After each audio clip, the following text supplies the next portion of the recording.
آداب۔ اگر ابھی تک آپ اس چینل کو سبسکرائب نہیں کیا ہے تو کر لیں۔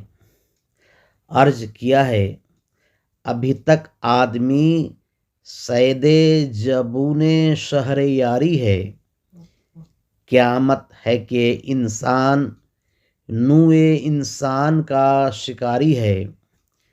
علامہ اقبال فرماتے ہیں کہ دنیا کافی ترقی کر چکی ہے، مگر آج کا ایک عام انسان بادشاہت و ڈکٹیٹرشپ کے روبرو انتہائی حقارت کی نظر سے دیکھا جا رہا ہے۔